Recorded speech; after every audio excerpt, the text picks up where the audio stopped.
Chapter 1. In the year 570 before Christ, while the Western world was barely beginning to awaken from the darkness of ignorance, a man walked through the dusty streets of Croton in southern Italy. His eyes gleamed with knowledge that had taken decades to acquire, and in his hands he carried secrets that would forever change human understanding of the universe. That man was Pythagoras, but the story we know of him is merely a shadow of the truth. For 2,500 years, the world has remembered him as the mathematician who discovered a theorem about triangles, a reduction as absurd as calling Leonardo da Vinci simply a painter. The reality is that Pythagoras was the first great Western master who understood that geometry was not a simple tool of measurement, but the secret language of the human soul and the hidden grammar of the cosmos. Imagine for a moment that everything you believed you knew about mathematics was only the surface of an unfathomable ocean. That each geometric shape was actually a key that opens dimensional doors in your consciousness. That each number was a living entity, pulsating with creative power. This is not fantasy. It is exactly what Pythagoras taught his closest disciples in his secret school of Croton. The question that should keep you awake at night is this: if Pythagoras really discovered the geometric secrets of the human soul, why did official history almost completely erase them? The answer will take you on a journey that will transform not only your understanding of geometry, but your perception of who you really are. In the winter of 491 before Christ, flames consumed the Pythagorean school of Croton. It was not an accident. It was a premeditated fire orchestrated by those who feared the power of the teachings that were imparted within those walls. While the fire devoured scrolls containing the deepest secrets of the universe, a group of disciples managed to escape carrying with them fragments of knowledge that would take centuries to be completely understood. What was lost that night was not simple mathematical equations. The keys to understanding how human beings can consciously align themselves with the geometric patterns that govern everything from plant growth to the movement of galaxies were lost. The instruction manual of the human soul, written in the language of sacred forms, was lost. But some secrets are too powerful to die completely. Through the centuries, fragments of these teachings survived, hidden in secret societies, preserved by mystics who understood their true value, transmitted from master to disciple in whispers charged with reverence. Chapter 2, Official History, says that Pythagoras was born on the island of Samos around 570 before Christ. What they don't tell you is that from a very young age, he showed an extraordinary capacity to perceive patterns that remained invisible to others. He was not just intelligent, he was sensitive to the geometric vibrations that underlie all creation. At 18 years old, something radically changed in Pythagoras' life. Historical records vaguely mention that he traveled abroad to study, but this simple description conceals one of the most extraordinary initiatic adventures in ancient history. Pythagoras did not simply travel. He embarked on a conscious quest for humanity's most sacred knowledge. His first destination was Egypt, but not as a curious tourist.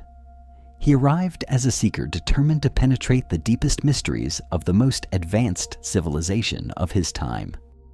For years, he studied in the temples of Memphis and Heliopolis, where Egyptian priests had preserved for millennia the secrets of sacred geometry.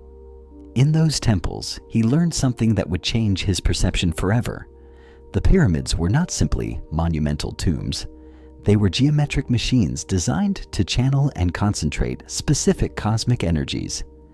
Every angle, every proportion, every measurement was calculated to create resonances that could elevate human consciousness towards superior states of perception. The Egyptian priests showed him how certain geometric forms could generate measurable energy fields, how temples were oriented according to stellar patterns that followed precise mathematical sequences, and how the human body responded in specific ways when exposed to different geometric configurations. But Egypt was only the beginning. Pythagoras hungered for knowledge and knew that different cultures had developed unique aspects of geometric wisdom. His next stop was Babylon, where mathematicians and astronomers had taken the study of numbers to levels of sophistication that would not be equaled in the West for centuries. In the ziggurats of Babylon, Pythagoras discovered that the ancients had mapped the exact correspondences between geometric proportions and sound vibrations. He learned that each shape had its own resonance frequency, its own characteristic sound that could be perceived by trained ears. This knowledge would plant the seeds of his later discovery of what he would call the music of the spheres.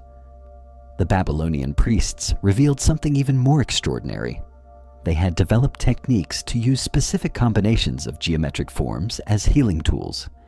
Certain patterns could calm the agitated mind, others could energize the tired body, and some could induce states of consciousness that allowed the perception of normally invisible realities. After years in Babylon, Pythagoras felt the call toward the east. His final destination was India, where the ancient rishis had developed perhaps the deepest understanding of the relationship between geometry, consciousness, and spiritual realization. In the Himalayan ashrams, Pythagoras learned about yantras, geometric diagrams that functioned as maps of consciousness. He discovered that these sacred forms were not simply symbols, but spiritual technologies that could literally reprogram the patterns of thought and perception of those who contemplated them with appropriate understanding.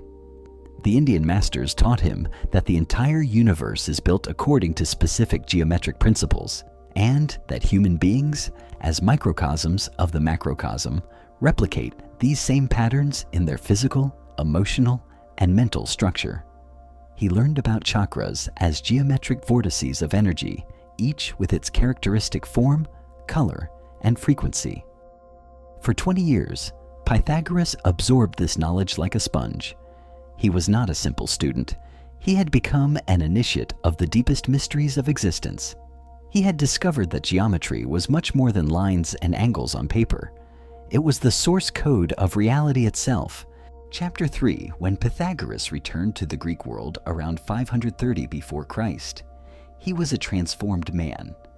He had spent 2 decades absorbing the most sacred knowledge of the most advanced civilizations of his time, and now understood truths that very few humans had ever glimpsed.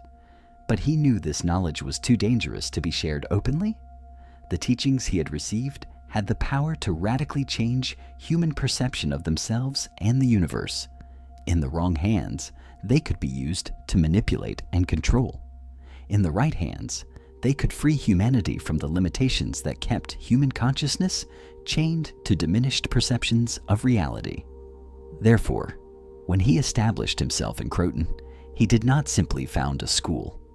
He created an initiatic society, a secret brotherhood where knowledge was transmitted gradually, level by level, only to those who demonstrated being prepared to receive it without becoming corrupted or corrupting it. The Pythagorean school resembled no educational institution that existed in the ancient world. From the outside, it might appear to be a center of mathematical and philosophical studies, but inside it functioned as a temple of human transformation, where sacred geometry was used as a tool for the evolution of consciousness. The admission process to the school was extraordinarily rigorous. Candidates not only had to demonstrate intellectual capacity, but also emotional stability, purity of intentions, and what Pythagoras called geometric resonance, a natural sensitivity to the harmonic patterns underlying creation. Aspirants went through a series of tests that seemed designed to evaluate their character more than their knowledge. They were presented with situations that revealed their true motivations, exposed to experiences that tested their capacity to maintain equilibrium under pressure, and evaluated on their ability to perceive connections that remained hidden to most people. Once admitted, new students entered what Pythagoras called the period of silence. For 5 complete years, they were not allowed to speak during classes. They could only listen and observe. This was not an arbitrary rule. It was based on deep knowledge of how the human mind processes and assimilates transformative information. Pythagoras had discovered that when people hear ideas that radically challenge their worldview, their first reaction is to debate, question, and resist. But premature debate prevents true understanding. Only when the mind becomes completely quiet, when internal noise ceases, can the most subtle patterns of reality be perceived. During these 5 years of silence, students were gradually exposed to the foundations of sacred geometry. They did not begin with complex theorems or abstract formulas. They began with direct experiences. They were taught to meditate while contemplating specific geometric forms. An equilateral triangle could induce states of mental clarity.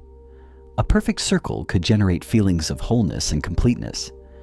A regular pentagon could awaken perceptions of harmony and beauty that literally transformed the observer's brain chemistry. Gradually, students began to understand that these were not simply psychological or imaginary reactions. They were measurable responses from their nervous system to specific fields of geometric information. Each shape created unique patterns of resonance in the brain, activating regions that normally remained dormant in most people. After the period of silence, students advanced to the second level of teachings, where they were allowed to ask questions and participate in discussions. But these were not ordinary conversations. They were initiatic dialogues where each exchange was designed to expand the perceptual capacity of the participants. At this level, the first truly deep secrets were introduced. They were taught that numbers were not mental abstractions, but living entities with specific characteristics and powers. The number 1 represented primordial unity, the source from which all other manifestations emerge. 2 symbolized polarity, the force that creates the tension necessary for movement and change to exist. Each number from 1 to 10 was presented not as a mathematical symbol, but as a cosmic archetype with its own personality, specific domain of influence, and capacity to generate measurable effects in physical reality when invoked through appropriate geometric configurations. Chapter 4. The 4th year of teachings marked a crucial turning point in Pythagorean education. It was here that the first practical applications of the knowledge students had been absorbing were revealed. But these applications were so extraordinary that many students initially considered them impossible until they experienced them directly in their own flesh. Pythagoras had discovered during his travels that each number from 1 to 10 not only had symbolic meanings, but generated specific physical effects when expressed through appropriate geometric forms. This was not abstract theory. It was applied spiritual technology. The number 1, represented geometrically by a point or a perfect sphere, had the capacity to center and unify dispersed consciousness. Students learned meditation techniques where they contemplated golden spheres of light and discovered that this practice not only calmed their mind, but literally synchronized the brain waves of both hemispheres, creating states of neurological coherence that modern neuroscientists are barely beginning to understand. The number 2, manifested through parallel lines or geometric dualities, taught about dynamic balance. Students practiced exercises where they contemplated forms that represented complementary polarities and learned to resolve internal conflicts by finding the point of harmony between apparently opposing forces. The number 3, expressed through triangles of different types, became a tool for creativity and manifestation. Pythagoras had discovered that the human mind functions according to triangular patterns: thesis, antithesis, and synthesis. When students learned to think geometrically in terms of triangles, their capacity to solve complex problems multiplied exponentially. But it was the number 4 where the true revelations began. Represented by squares and tetrahedra, 4 was the number of material stability and physical manifestation. Students discovered they could use geometric configurations based on 4 to literally materialize changes in their physical reality. This was not magic in the superstitious sense of the word. It was a practical application of the principle that consciousness and matter are interconnected through specific geometric patterns. When the mind consciously aligns with these patterns, it can directly influence the organization of energy at the quantum level. 5, symbolized by pentagons and pentagrams, revealed itself as the number of divine proportion and natural harmony. Students learned that this proportion, which would later be known as the golden ratio, was not simply a mathematical curiosity, but the organizing principle that governs the growth of all living beings. When they contemplated forms based on 5, students experienced a deep resonance with the natural growth patterns of their own body. Many reported spontaneous improvements in their physical health, as if their cells were suddenly remembering how to function optimally. 6, represented by hexagons and the 6-pointed star, was the number of perfect balance between the spiritual and material. Bees built their honeycombs following this pattern not by chance, but because the hexagon is the form that allows maximum energy storage with minimum material expenditure. Students learned to use this geometry to optimize their own vital energy. 7, the number of cosmic cycles and spiritual perfection, manifested through heptagons and configurations of 7 elements. Students discovered that their own body was organized according to septenary patterns, 7 main chakras, cell renewal cycles of 7 years, and biological rhythms that followed sequences based on 7. 8, represented by octagons and the 3-dimensional form of the octahedron, was the number of regeneration and rebirth.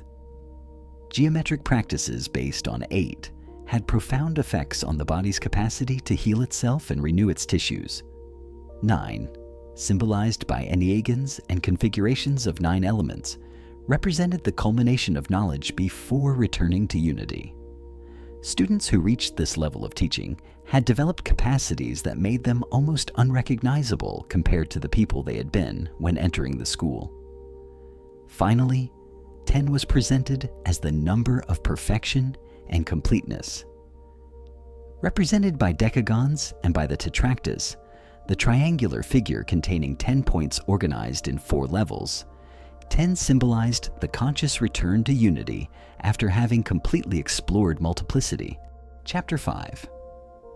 It was at the 5th level of teachings where Pythagoras began to reveal what he considered his most revolutionary discoveries: that geometry was not simply a tool for describing physical forms, but direct medicine for the human soul. He had developed what he called geometric therapy, a healing system that worked directly with the mathematical patterns underlying emotions, thoughts, and vital energies. Students who had reached this level were no longer beginners. They had spent years training their perception to detect the subtle resonances that different geometric forms created in their consciousness. Now they were prepared to learn how to use this knowledge to heal deep imbalances in themselves and others. The first principle they learned was that each emotion has a characteristic geometry. Anger, for example, generates angular and fragmented patterns in the human energy field. Sadness creates forms that sink and contract inward. Fear produces irregular and chaotic configurations. But joy and love generate harmonious circular patterns that expand in a balanced way. This was not philosophical speculation. Pythagoras had developed methods to make these energy patterns visible, at least to those who had trained their perception sufficiently. Advanced students learned to read a person's emotional state by observing the geometric shapes that manifested in their auric field. More importantly, they had discovered that it was possible to correct emotional imbalances by consciously exposing oneself to specific geometries that counteracted dysfunctional patterns. A person trapped in cycles of anger could find peace by contemplating perfect circular mandalas. Someone sunk in sadness could recover joy through exercises with ascending spirals. The process was not as simple as looking at a geometric form and expecting magical results. It required what Pythagoras called conscious participation. The student had to align their intention, breathing, body posture, and mental focus with the specific geometric pattern they were using as medicine. When this alignment was achieved correctly, the results were immediate and profound. Students experienced measurable changes in their mood, mental clarity, energy level, and even in physiological functions such as heart rate, blood pressure, and hormone production. Pythagoras had cataloged hundreds of these therapeutic correspondences. He had identified which specific geometries could heal emotional traumas, which could strengthen the will, which could expand the capacity to love, and which could open channels of perception toward normally inaccessible dimensions of reality. But the most extraordinary application of geometric therapy was what Pythagoras called emotional architecture.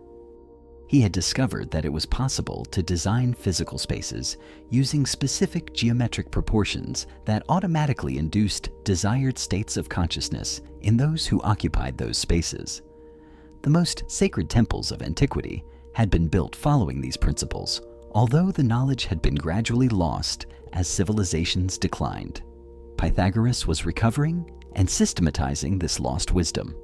His students learned to calculate the exact proportions that rooms should have to facilitate deep meditation, concentrated study, physical healing, or harmonious communication among groups of people.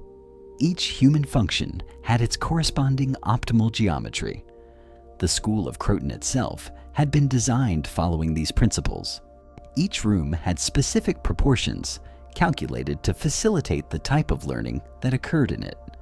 The dormitories were dimensioned to promote restorative sleep and prophetic visions. The dining rooms followed proportions that favored digestion and harmonious conversation. The meditation spaces used the golden ratio to create resonance fields that automatically elevated the consciousness of those who occupied them. The most advanced students even learned to use these principles in the design of personal objects. Their beds, desks, musical instruments, and even the clothes they wore followed geometric proportions that supported their specific spiritual objectives. The cumulative effect of living consciously surrounded by sacred geometry was transformative. Students developed an extraordinary sensitivity to the universe's harmonic patterns. They could intuitively feel when something was in correct proportion and when it was unbalanced.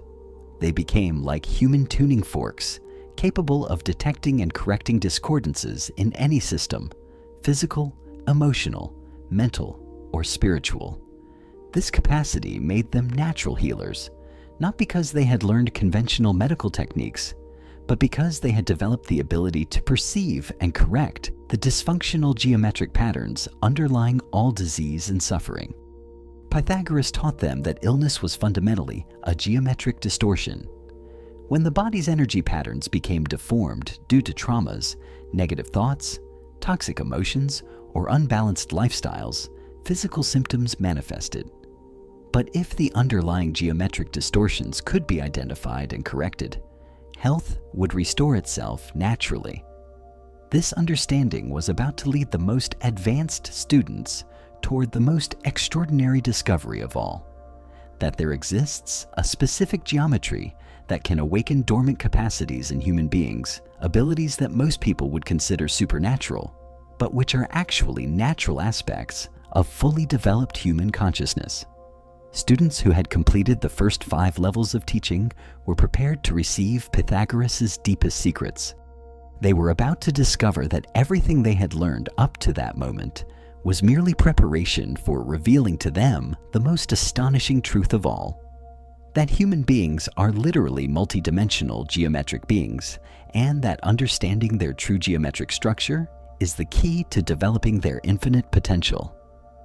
But before revealing these supreme mysteries, Pythagoras introduced his students to what he considered the foundation of all sacred knowledge: the understanding that the entire universe is built on precise numerical relationships that manifest as audible vibrations. This discovery he had made decades earlier, and it would become one of his most revolutionary contributions to human understanding of reality. The story of this discovery had become legend among the initiates. Walking through the streets of Croton, Pythagoras had heard the sounds emerging from a blacksmith shop. 4 hammers were striking the anvil, but instead of the chaos of noise that any ordinary person would have perceived, his trained ear detected something extraordinary. The hammers were creating perfect musical chords. Intrigued, he approached to investigate. He carefully measured the weight of each hammer and discovered something that would forever change human understanding of the relationship between mathematics and music.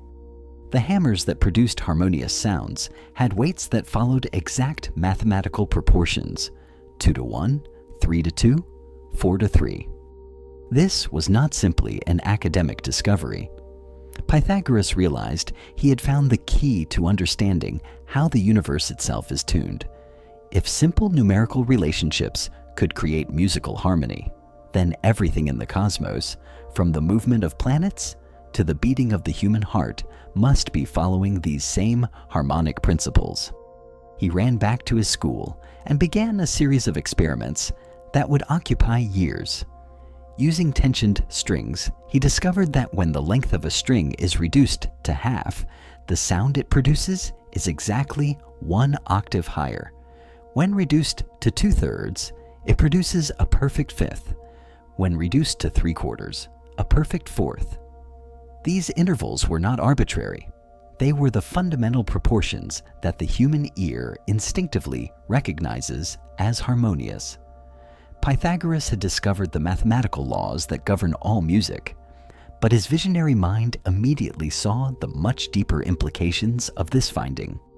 If the same numerical proportions that created musical harmony were also found in planetary orbits, in the proportions of the human body, in plant growth, and in crystal structure, then the entire universe must be a gigantic cosmic symphony.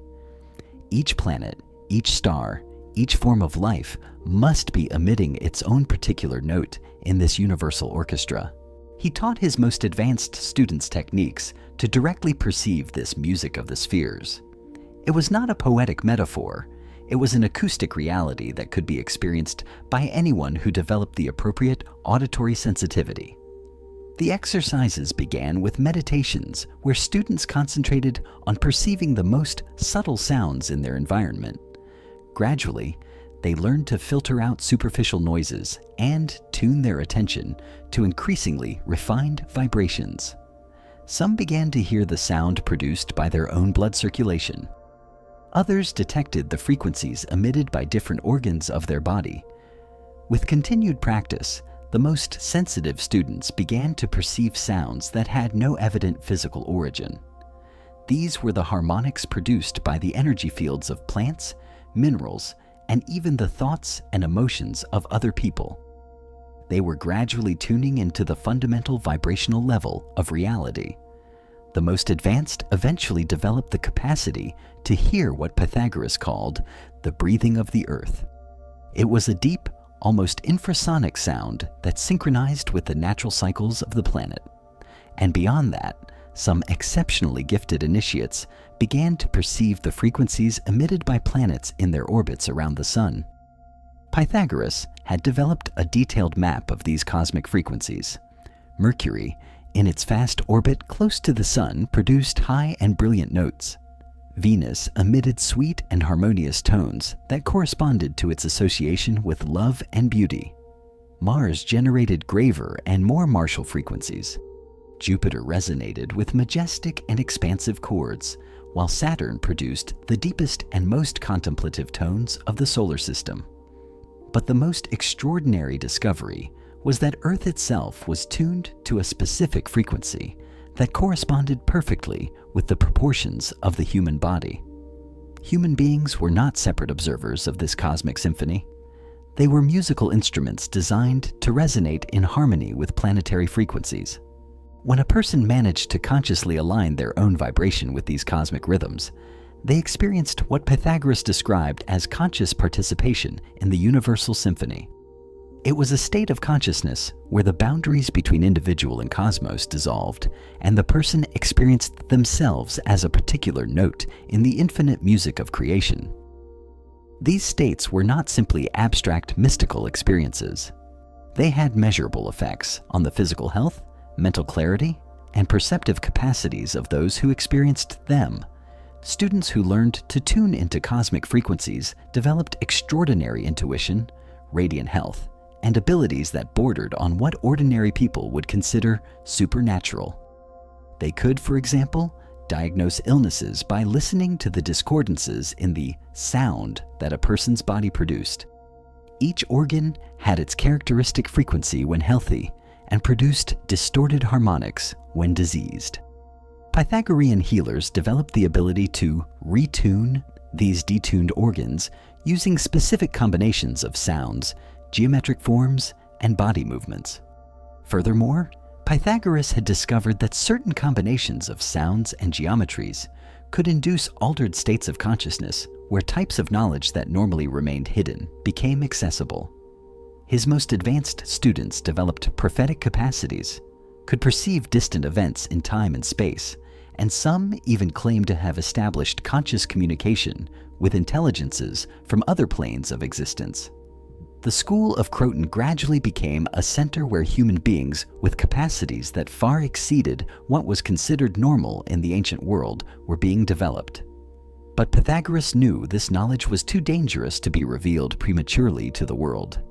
History had repeatedly demonstrated that when advanced spiritual knowledge fell into the hands of people who had not developed the necessary wisdom and compassion to use it responsibly, the result was inevitably corruption and destruction. Therefore, the deepest teachings of the school were maintained in absolute secrecy, protected by oaths that initiates considered more sacred than their own life. But not everyone in the outside world viewed favorably the growing power of the Pythagorean Brotherhood. Local politicians began to fear the influence the school was acquiring. Merchants worried about Pythagorean teachings on moderation and voluntary simplicity, which threatened their profits. And certain established religious groups saw in Pythagoras' teachings dangerous competition for their spiritual authority. Tensions gradually grew over decades. Malicious rumors began to circulate about supposed secret practices of the school.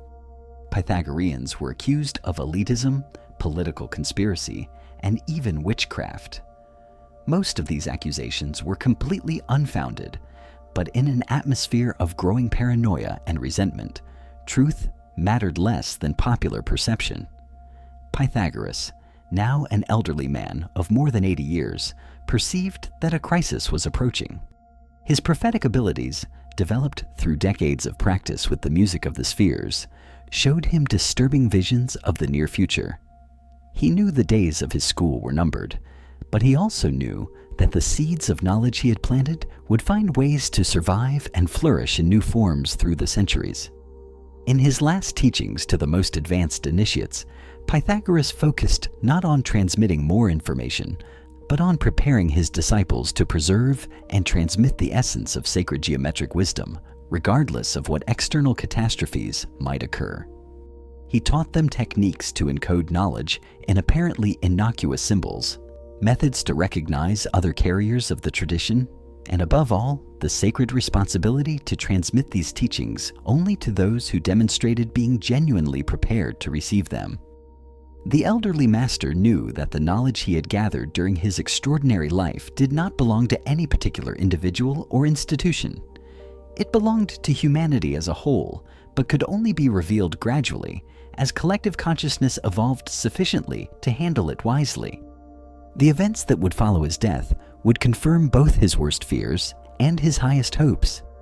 The external destruction of the school would be devastating, but the invisible seeds of knowledge he had planted in the minds and hearts of his disciples would begin a secret journey through the centuries that would eventually transform human understanding of the universe and itself in ways that even Pythagoras had barely glimpsed in his most expansive visions. Chapter 6. The night before the fire that would destroy the Pythagorean school, Pythagoras gathered his most advanced disciples for the last time in the secret chamber where the most sacred knowledge was kept. His eyes, though marked by the 82 years he had lived, shone with an intensity his students had never seen before. He knew the moment had come to reveal the secrets he had guarded for decades, waiting for humanity to be prepared to receive them. Everything you have learned until now, he told them, with a voice that resonated with cosmic authority, has been preparation for this final revelation. For years I have taught you that numbers are living entities, that geometry is medicine for the soul, that the universe sings with mathematical frequencies. But there is a deeper truth that underlies all these teachings, a truth so extraordinary that it will forever change your understanding of what it means to be human. The disciples leaned forward, their hearts beating with the expectation of receiving the teachings their master had reserved for this supreme moment. They knew they were about to access knowledge that very few human beings had ever possessed.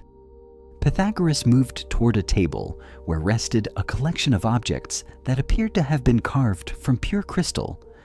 They were perfect geometric forms, each radiating a soft light that had no apparent source. Students immediately recognized some of the forms: a tetrahedron, a cube, an octahedron. But there were two other forms they had never seen before, of a complexity and beauty that seemed almost supernatural. These, announced Pythagoras, lifting one of the crystalline forms, are the 5 fundamental forms from which the entire universe is constructed. The ancients called them the solids of the Creator because they represent the 5 primordial elements that give rise to all manifestation. But their true power does not reside in their geometric perfection, but in their capacity to serve as keys that open specific dimensions of human consciousness. He took the first of the crystals, a perfect tetrahedron with 4 equilateral triangular faces. The tetrahedron represents the element fire, but not the physical fire you know. It is the fire of will, the divine spark that animates all conscious life. When you meditate contemplating this form, you awaken within yourselves the capacity to manifest your will directly in physical reality. The students observed fascinated as Pythagoras held the crystalline tetrahedron, and several of them began to perceive that the form seemed to pulse with its own energy, as if it were a geometric heart beating with life. The cube, he continued, lifting the second form, corresponds to the element earth.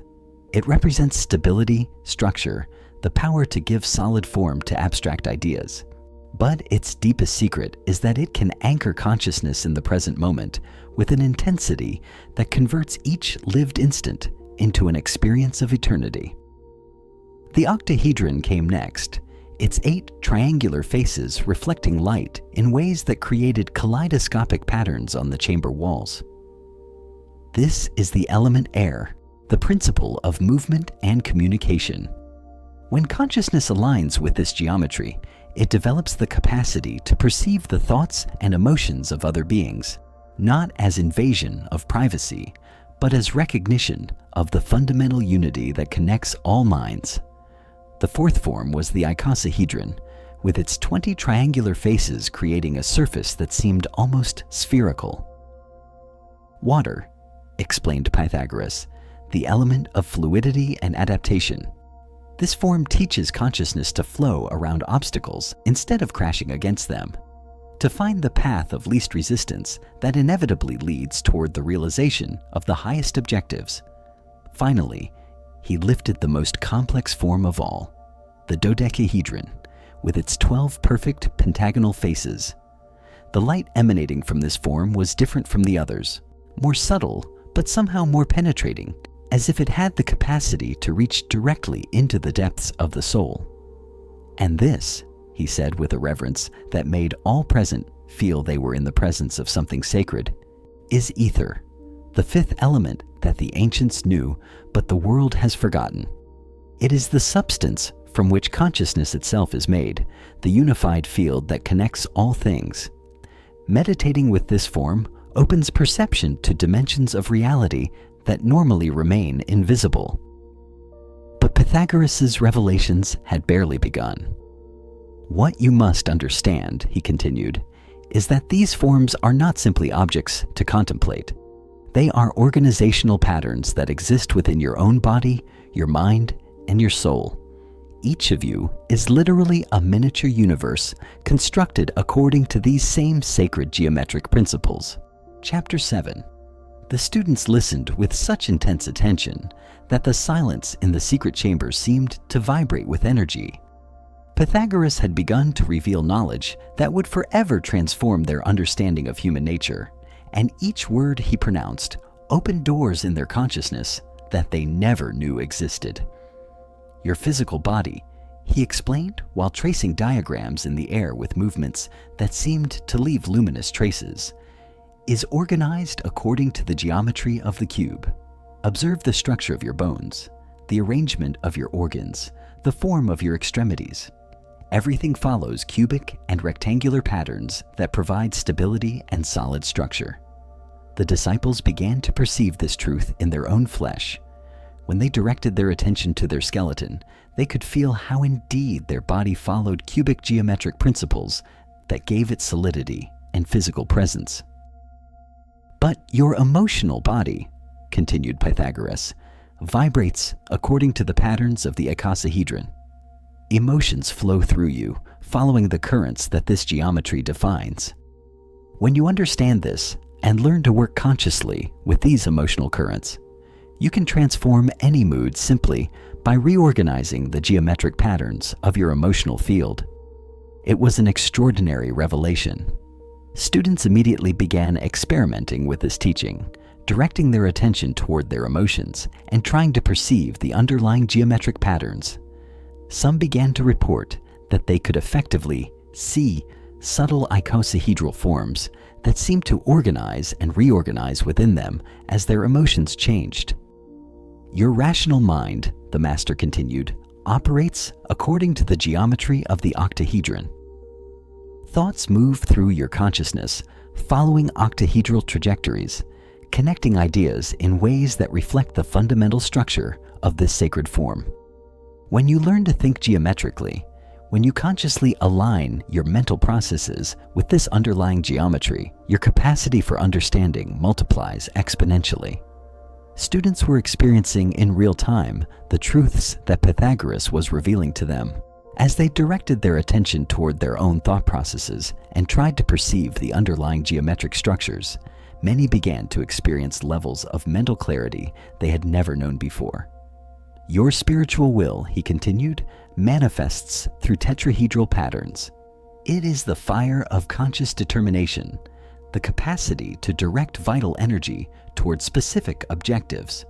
When you learn to organize your will according to tetrahedral principles, you develop the ability to manifest direct changes in physical reality. But it was the next revelation that left everyone present in a state of reverential amazement. "And your immortal soul," said Pythagoras, lifting again the crystalline dodecahedron, "exists eternally in the dimension that this form represents. It is the part of you that never is born and never dies, that has existed before this incarnation and will continue existing after this body disintegrates, when you manage to align your consciousness with this dodecahedral geometry. You can directly access memories of your past lives and the accumulated wisdom of your eternal soul." Several students began to spontaneously experience visions of previous lives, memories of knowledge they had possessed in other times, flashbacks of experiences they knew they had not lived in this current life, but which felt more real than their ordinary memories.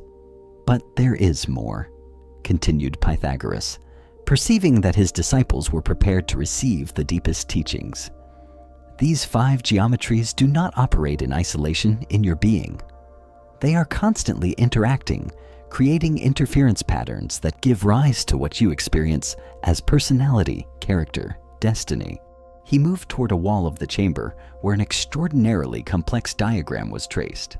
It was a 3-dimensional representation of how the 5 Platonic solids could combine and interpenetrate in multiple ways, creating composite forms of almost indescribable beauty and complexity. "When you are born," he explained, "your soul chooses a specific configuration of these sacred geometries. This configuration determines your natural talents, your growth challenges, the types of experiences that will attract you, and even the people with whom you will form meaningful bonds." It was the map of human destiny expressed in pure geometric terms.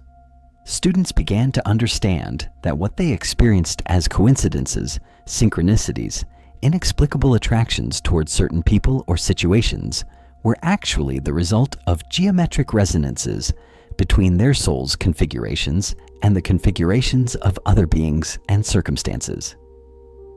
"But here is the most liberating secret of all," said Pythagoras with a smile that radiated infinite compassion. "Although you are born with a specific geometric configuration, you are not prisoners of it. Through conscious work with these sacred forms, you can gradually reorganize the patterns of your soul, transforming aspects of your personality that do not serve you, developing capacities you wish to cultivate, and even changing the types of experiences you attract into your lives. It was the promise of personal transformation carried to its highest expression. It was not about superficially changing behaviors or attitudes. It was about literally reorganizing the geometric architecture of the human soul. Chapter 8. The revelations of Pythagoras had reached a point where his students understood they were receiving knowledge that would fundamentally change their understanding of existence. But the elderly master had even more secrets to share, secrets that would connect everything they had learned with the cosmic symphony he had discovered decades before. "Everything I have taught you about sacred geometry," he said while slowly walking around the table where the 5 crystalline solids rested, "takes on its true meaning when you understand that each of these forms produces specific frequencies, sounds that can be perceived by a trained consciousness." He approached the tetrahedron and held it close to his ear, as if listening to something imperceptible to others. The tetrahedron sings at the frequency of C, the fundamental note that represents the principle of all manifestation. When your will is perfectly aligned, your personal energy field vibrates at this same frequency. The more sensitive students immediately began to perceive a subtle yet clear tone that seemed to emanate from the tetrahedral crystal. It was a sound they felt not only with their ears, but with their entire being, as if every cell in their body was a tiny tuning fork resonating with this primordial frequency. The cube vibrates in D, the frequency of stability and material manifestation. The octahedron resonates in E, the tone of communication and movement. The icosahedron sings in G, the note of emotional fluidity and adaptation. And the dodecahedron, his voice filled with special reverence, vibrates at the frequency of AA, the tone the ancients considered the note of the perfectly realized human soul. Pythagoras had discovered that these were not arbitrary or symbolic correspondences. They were exact relationships that could be measured and verified by anyone who developed the appropriate auditory sensitivity. More importantly, he had developed precise techniques to use these frequencies as tools for personal transformation. When you consciously intone the frequency corresponding to one of these solids, he explained, while simultaneously visualizing the geometric form and holding the appropriate intention, you can directly reorganize the energetic patterns of your being in that specific dimension. He began a practical demonstration that would leave his students astonished. He asked one of them, a young man who had been struggling for years with emotions of anger and resentment, to come to the center of the circle. "We will work with your emotional body using the geometry and frequency of the icosahedron," he told him. "First, close your eyes and direct your attention to the emotions you have been carrying. Allow yourself to feel them completely, without resistance."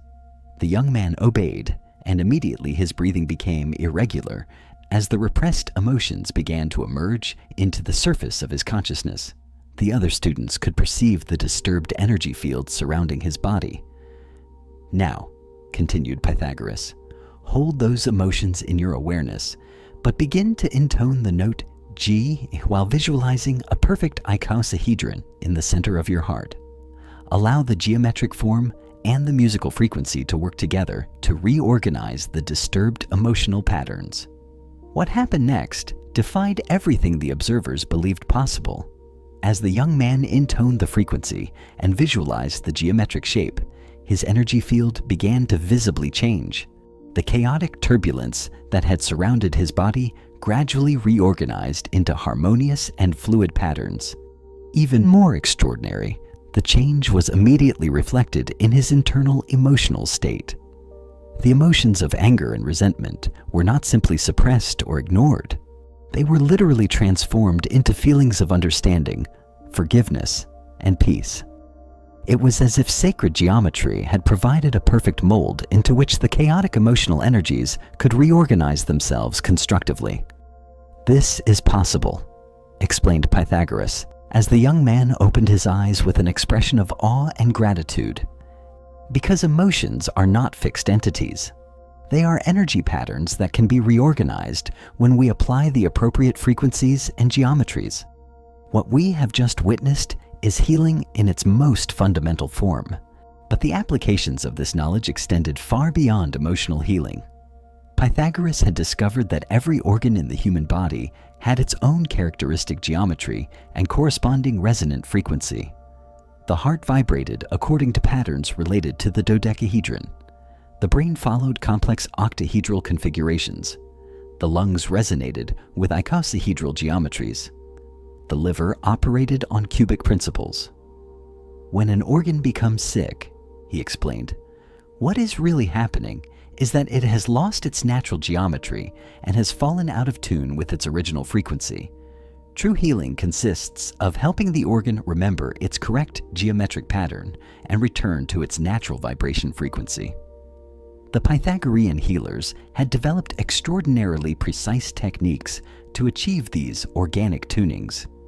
By combining geometric visualization, intonation of specific frequencies, the laying on of hands in patterns that followed the sacred forms, and the use of crystals carved according to the appropriate geometries, they could induce measurable changes in the functioning of diseased organs. The results were so consistent and dramatic that the Pythagorean school had earned a legendary reputation as a healing center. People from all over the Mediterranean world traveled to Crotona seeking cures for diseases that had been declared incurable by conventional physicians. Chapter 9. As the night deepened and Pythagoras' revelations grew more profound, the students began to understand that they were receiving the keys to access human capabilities that most people did not even imagine existed. The elderly master had saved the most extraordinary secrets of all for this final moment. Everything I have shown you so far, he said with an intensity that made the air itself seem to vibrate with expectation, has prepared you to understand the supreme revelation. There is a specific proportion, a mathematical relationship that appears throughout the universe, from the spiral of galaxies to the structure of human DNA. The ancients called it the divine proportion, and mastering it consciously will give you access to powers that will transform not only your own lives, but your ability to serve the evolution of human consciousness. He moved toward a section of the wall where he had drawn a series of diagrams showing rectangles of specific proportions, spirals following perfect curves, and patterns that seemed to repeat at different scales with astonishing mathematical precision. This proportion, he explained while tracing in the air the characteristic shape of what would later be known as the golden spiral, is approximately 1.618 to 1. But it is not simply a number. It is the principle of growth that nature uses to create forms that are simultaneously perfectly functional and supremely beautiful. The students watched fascinated as the diagrams showed how this proportion appeared in the arrangement of seeds in a sunflower, in the shape of seashells, in the structure of hurricanes seen from space, in the proportions of the idealized human body. But its most extraordinary application, continued Pythagoras with a voice vibrating with contained excitement, is in the design of what I call fields of coherence. When you organize your environment, your thoughts, your actions, even your relationships, following this divine proportion, you automatically create energy fields that dramatically accelerate all processes of growth and evolution. It was a revolutionary concept. Pythagoras had discovered that the golden ratio was not simply an aesthetic mathematical curiosity. It was a technology of transformation that could be consciously applied to optimize any aspect of human experience. Your houses, he explained, when built following golden proportions, become natural accelerators of consciousness. Your gardens, organized according to these principles, produce healthier and more abundant plants. Your daily schedules, structured according to golden rhythms, maximize your energy and productivity. But the deepest applications had to do with the development of internal capacities. Pythagoras had discovered that the human brain functioned optimally when its rhythms followed sequences based on the golden ratio. Conscious breathing organized according to these patterns induced states of consciousness that allowed access to normally inaccessible types of knowledge. When you meditate following golden sequences, he revealed, when you organize your periods of activity and rest according to this proportion, when you structure your spiritual practices following these rhythms, something extraordinary begins to happen. Your consciousness enters into direct resonance with the fundamental growth patterns of the universe. The students who had been practicing with these techniques for years could confirm the truth of these teachings. They had developed capabilities that bordered on the miraculous, intuition that seemed telepathic, radiant health that defied normal aging, creativity that produced innovations centuries ahead of their time. The secret, explained Pythagoras, is that when you live consciously, according to the divine proportion, you automatically align yourself with the creative intelligence that designs and sustains the entire cosmos. You become conscious collaborators in universal evolution. But there was an even deeper aspect to these teachings. Pythagoras had discovered that the golden ratio appeared not only in spatial forms, but also in temporal sequences. He had identified specific rhythms based on this proportion that could synchronize human consciousness with broader cosmic cycles. Time is not linear, he revealed, challenging one of the most fundamental beliefs of the era. It is a spiral that follows the divine proportion. Events do not occur randomly. They are organized according to golden patterns that can be calculated and predicted by those who understand the mathematics of time. This was the basis of the extraordinary prophetic capabilities that some advanced Pythagoreans had developed. They did not read the future in a mystical or supernatural way. They had learned to calculate the probabilities of future events based on the golden patterns that organize the temporal unfolding of reality. When you fully understand these principles, said Pythagoras, preparing for the final revelation, when you consciously apply them in all aspects of your life, something extraordinary happens. You become what I call golden beings, humans who have learned to live in perfect harmony with the fundamental proportions of creation. Golden beings, he explained, developed capabilities that seemed supernatural, but were actually natural aspects of fully developed human potential. They could heal with their hands because they knew the exact geometries that restored harmony to biological systems. They could influence seemingly random events because they understood the golden patterns that organize synchronicities. They could access knowledge from past and future eras because they knew how to navigate the temporal spirals of reality. Chapter 10, the first light of dawn began to filter through the windows of the secret chamber as Pythagoras prepared to impart his final teachings. His students had spent the entire night absorbing revelations that would forever change their understanding of the universe and their own potential. But the elderly master knew there was one more revelation, the most important of all. Throughout this night, he said with a voice that carried the weight of 80 years of spiritual seeking, I have shown you how sacred geometry can transform every aspect of human experience. But there is one application that surpasses all others in importance. It is the use of these principles for what I call the geometric awakening of the soul. He moved to the center of the room where he had arranged the 5 crystalline solids in a specific configuration that formed a 3-dimensional pattern of extraordinary complexity and beauty. It was a geometric mandala that seemed to pulse with a life of its own, as if it were a cosmic heart beating with the fundamental rhythm of creation. This configuration, he explained, exactly reproduces the geometry of the human soul in its state of complete awakening. When you meditate consciously within this geometric field, something that has been dormant within you for eons begins to activate. The students positioned themselves around the sacred configuration, and immediately several of them began to perceive extraordinary sensations. It was as if every cell in their body was awakening to a new octave of perception. Colors they had never seen before became visible. Sounds imperceptible to the normal ear became audible. And deeper than all that, they began to experience an expansion of consciousness that allowed them to perceive themselves from completely new perspectives.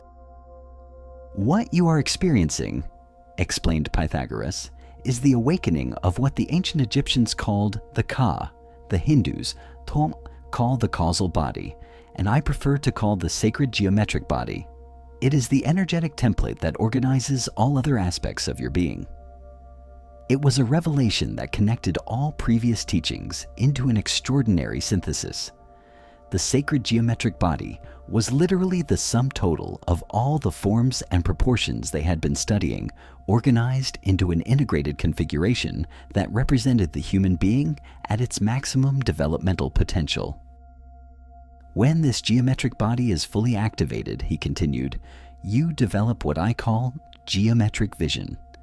You can directly perceive the mathematical patterns that underlie all of reality. You see the living equations that organize emotions, the conscious algorithms that structure thoughts, the dynamic geometries that create synchronicities. Several of the more advanced students had already begun to experience flashes of this geometric vision during years of practice. They described experiences where they could literally see the mathematical forms connecting seemingly unrelated events, perceive the equations governing interactions between people, and directly contemplate the geometric architecture of their own internal processes. But the most extraordinary capacity you develop, revealed Pythagoras, is what I call direct geometric healing. You can perceive exactly which geometric patterns in a person's energy field are distorted, and you know instinctively how to reorganize them to restore perfect harmony. This was the highest level of the healing art developed in the Pythagorean school.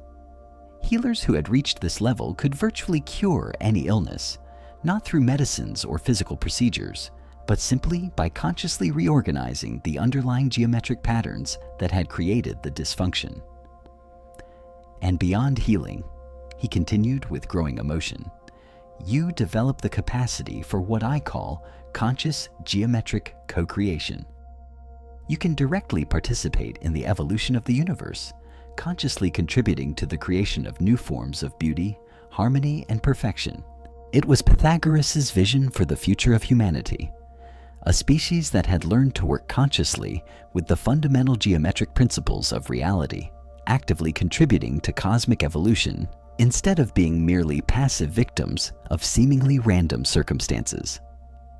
But for this to be possible, he said, directing an intense gaze toward each of his disciples, this knowledge must survive the trials that approach. You must become silent guardians of this wisdom, transmitting it only to those who prove ready to receive it without corruption. At that moment, as if orchestrated by fate itself, the sound of shouts and hurried footsteps began to be heard in the distance. Hostile crowds had formed in the streets of Crotona and were heading toward the Pythagorean school with destructive intentions. Pythagoras did not seem surprised at all. His prophetic abilities had shown him this scene many times in visions during previous years. The time has come, he said with supernatural calm. You must leave now, taking with you everything you have learned. Scatter these teachings throughout the world, but do so wisely, gradually, only to those who are truly prepared. The students knew they would likely never see their master again in this life. As they prepared to flee, carrying with them the sacred crystals and scrolls containing the most important teachings, Pythagoras gave them a final blessing. Always remember, he said with a voice that would resonate in their hearts for the rest of their lives, that you are multidimensional geometric beings temporarily focused in physical bodies. Your true nature is infinite, eternal, and capable of consciously participating in the continuous creation of the universe. May the sacred forms guide you, may the divine proportions protect you, and may the music of the spheres accompany you always. Chapter 11. The disciples of Pythagoras managed to escape from Crotona, carrying with them precious fragments of the knowledge their master had spent decades developing. Some went to Egypt, others to the mountains of Greece, and some to lands as far away as India and the Celtic regions of northern Europe. Each carried a piece of the sacred geometric puzzle, ensuring that although the physical school was destroyed, the seeds of wisdom would survive to flourish in future generations. During the centuries that followed, this knowledge gradually filtered through various spiritual and philosophical traditions. The builders of Gothic cathedrals secretly incorporated golden proportions into their designs, creating spaces that automatically elevated the consciousness of those who inhabited them. Medieval alchemists encoded sacred geometric principles in their seemingly hermetic symbols. Renaissance artists rediscovered fragments of these teachings and applied them to create works of a beauty that continued to move people centuries later. But it was only in modern times that some researchers began to systematically reconstruct the entirety of the Pythagorean vision. In the 20th century, scientists like Drunvalo Melchizedek began to document how specific geometric shapes could generate measurable effects on human consciousness. Researchers like Robert Lawler demonstrated that sacred proportions consistently appeared in all natural manifestations, from atomic structure to the organization of galaxies. Modern quantum physics has confirmed many of Pythagoras' deepest intuitions. Scientists have discovered that at the subatomic level, reality is indeed organized according to specific geometric patterns. Fundamental particles behave like multidimensional geometric forms, and their interactions follow mathematical principles that Pythagoras would have immediately recognized. Contemporary neuroscience has validated the Pythagorean teachings on the relationship between geometry and consciousness. Researchers have documented that different geometric shapes activate specific regions of the brain, that certain visual patterns can induce altered states of consciousness, and that exposure to golden proportions effectively optimizes neurological functioning. Even modern medicine is rediscovering principles that Pythagorean healers knew 2,500 years ago. Frequency therapy uses specific sounds to heal damaged tissues. Crystal therapy employs the geometric properties of minerals to influence human energy fields, and therapies like aromatherapy and chromotherapy work with the vibrational correspondences that Pythagoras had systematically mapped. But perhaps the most significant rediscovery has been that of the transformative power of the golden ratio consciously applied to human life. Modern architects who design buildings following these proportions report that occupants experience better moods, greater creativity, and improved overall health. Musicians who compose following golden sequences create pieces that have measurable effects on the brain chemistry of listeners. Even business people who organize their enterprises according to sacred geometric principles discover they achieve extraordinary levels of success and satisfaction. In the field of personal development, thousands of people around the world have begun to experiment with the geometric meditation techniques that Pythagoras developed. They report results that seem to confirm the ancient master's teachings: expansion of consciousness, development of intuitive abilities, healing of deep emotional traumas, and a growing sense of being aligned with a broader cosmic purpose. The 5 Platonic solids have found new applications in fields as diverse as therapeutic art, sacred architecture, and even the design of meditation spaces in hospitals and healing centers. People who work consciously with these forms report experiences that are remarkably consistent with what Pythagoras taught his disciples millennia ago. The music of the spheres, far from being a poetic metaphor, is being recognized as a real phenomenon that can be perceived and used practically. Modern composers are creating pieces based on the planetary frequencies calculated according to Pythagorean methods, and listeners report states of consciousness that connect them with broader dimensions of reality. Perhaps most extraordinary of all is that individuals around the world, working independently with sacred geometric principles, are spontaneously developing capabilities that seem to confirm Pythagoras' boldest predictions about human potential. They report healing experiences that defy conventional medical understanding, perceptions that seem telepathic, and a growing capacity to consciously influence seemingly random events. These developments suggest that humanity is collectively experiencing what could be described as a geometric awakening on a planetary scale.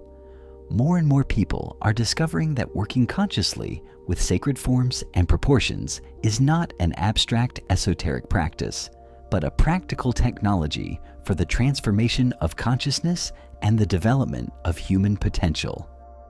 Pythagoras' vision of a humanity that had learned to consciously participate in cosmic evolution no longer seems like a utopian fantasy. It seems to be gradually manifesting as more people discover and apply the principles he identified as fundamental to the functioning of the universe and human consciousness. The fire that consumed the school of Crotona 2,500 years ago failed to destroy the ideas that Pythagoras had sown. Like seeds carried by the wind to distant places, these teachings have germinated in the minds and hearts of countless generations, flourishing now in ways the elderly master could scarcely have imagined.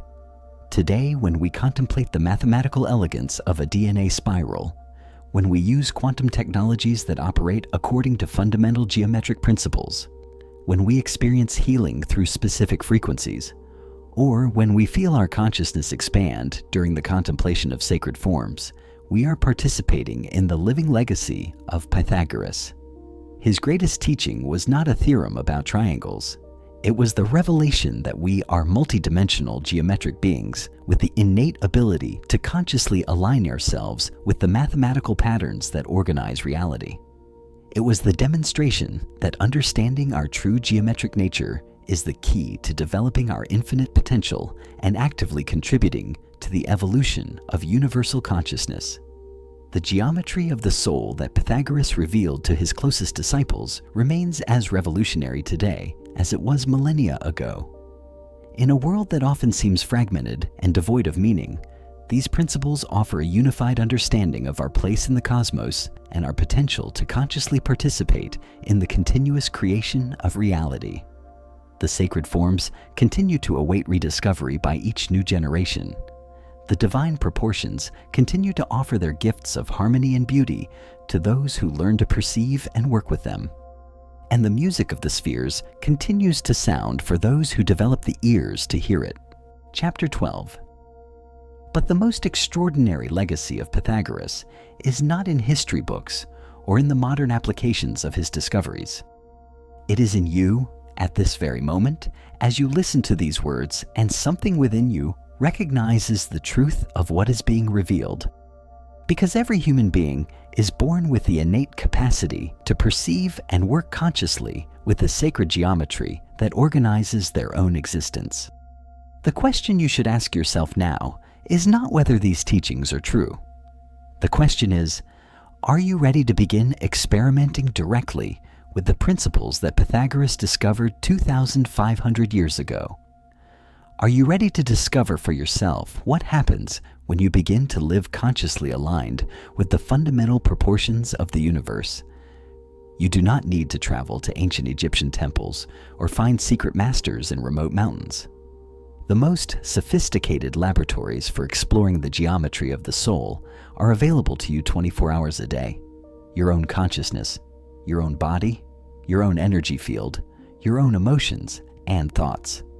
You can begin right now, in this moment, by directing your attention to the geometric patterns that already exist in your immediate experience. The way you breathe naturally follows sequences that approximate the golden ratio. The beats of your heart create rhythms that resonate with specific cosmic frequencies. The structure of your thoughts, when observed carefully, reveals patterns that correspond to the sacred geometries that Pythagoras taught his disciples. The first step is to develop what he called conscious geometric perception. Begin by paying attention to the shapes that surround you in your daily life. Observe how you feel when contemplating a perfect circle versus a sharp triangle versus a solid square. Notice the subtle differences in your internal state when your gaze rests on different geometric configurations.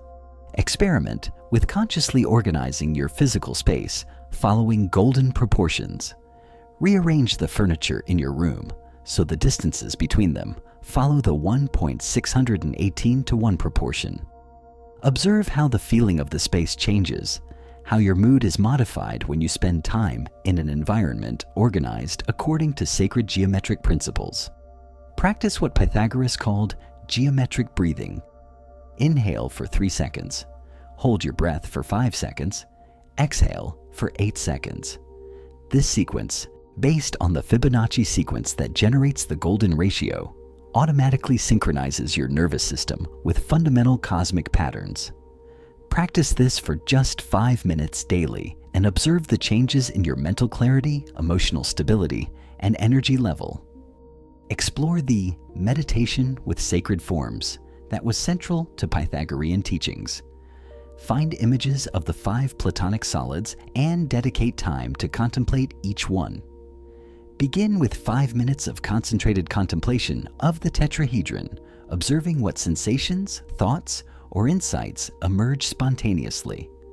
Then proceed with the cube, the octahedron, the icosahedron, and finally the dodecahedron. Many people report extraordinary experiences during these seemingly simple practices. Apply principles of geometric eating by organizing your meals according to golden proportions. The ancient Pythagoreans had discovered that when the different components of a meal were served in specific proportions, not only did digestion improve, but the food itself became medicine for the soul. Experiment by serving your vegetables, proteins, and carbohydrates following these proportions and observe how it affects not only your digestion, but your state of consciousness after eating. Develop the practice of what Pythagoras called geometric walking. Instead of walking randomly or simply to get from one point to another, walk consciously, creating geometric patterns with your movement. Trace circles, spirals, figure eights, triangles. The ancient Pythagoreans had discovered that different movement patterns activated different aspects of consciousness and generated specific effects in the personal energy field. Experiment with geometric sounds by intoning the frequencies corresponding to each of the 5 elements. C for the fire of will, D for the earth of stability, E for the air of communication, G for the water of emotional fluidity, A for the ether of spiritual consciousness. Intone each note for specific periods while visualizing the corresponding geometric form, and observe what changes you experience at different levels of your being. Practice basic geometric healing by working with your own energy field. When you feel emotional imbalances, experiment by visualizing specific geometric shapes in the area of your body where you feel tension. Circular patterns to calm, triangular ones to energize, square ones to stabilize. It is surprising how effective these seemingly simple techniques can be when applied with understanding and consistency. Develop geometric vision for your interpersonal relationships. Begin to observe the geometric patterns that emerge in your interactions with other people. Some relationships create harmonious circular configurations. Others generate sharp angles of tension. Others produce spirals of mutual growth. When you develop the ability to perceive these relational geometries, you can work consciously to create more harmonious and constructive patterns. Apply sacred geometric principles to your creative work, whatever your field of expression. If you write, experiment with organizing your paragraphs according to golden proportions. If you paint, consciously use sacred forms as structural elements of your compositions. If you work with music, incorporate the frequencies and proportions that Pythagoras discovered. If you teach, organize your lessons following geometric sequences that optimize the absorption and retention of knowledge by your students. But always remember Pythagoras' most important teaching. This knowledge is not to be accumulated as academic information. It is to be lived, experienced, allowed to gradually transform every aspect of your existence. The ancient Pythagoreans did not study sacred geometry. They embodied it. They became living expressions of the principles they had understood. The true test of your progress on these paths will not be how much geometric information you can remember. It will be how harmonious, creative, healthy, and consciously participatory your life becomes. It will be your growing capacity to perceive the mathematical beauty underlying all existence and your developed ability to consciously contribute to the creation of more harmony and perfection in the world. The original disciples of Pythagoras knew they had received an extraordinary gift, the keys to consciously participate in the cosmic symphony. That same gift is available to you now, not as a relic of a past era, but as a living reality waiting to be rediscovered and applied in the unique context of your own life and time. The secret school of Crotona was destroyed 25 centuries ago, but the invisible school of sacred geometry has never ceased to exist. It is present every time someone perceives with awe the mathematical perfection of a flower. Every time someone feels elevated by the harmony of a golden proportion, every time someone experiences healing through the contemplation of sacred forms. You are the contemporary heir to this wisdom tradition. The same capabilities developed by the ancient Pythagoreans lie dormant within you, waiting to be awakened through conscious and dedicated practice. The same secrets they jealously guarded are available to you, encoded in the patterns of your own existence, written in the geometric language of your soul. The fire that consumed Pythagoras' school could not destroy the truth he had discovered, that we are multidimensional geometric beings with the innate capacity to consciously participate in the evolution of the universe. That truth continues to burn like an eternal flame in the heart of anyone prepared to recognize it and live it. The geometry of the soul is not a theory to be understood intellectually.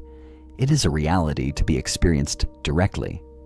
And that experience begins now in this moment with your decision to open your perception to the sacred dimensions of existence that Pythagoras revealed so many centuries ago and that continue to await rediscovery by each new generation of conscious seekers.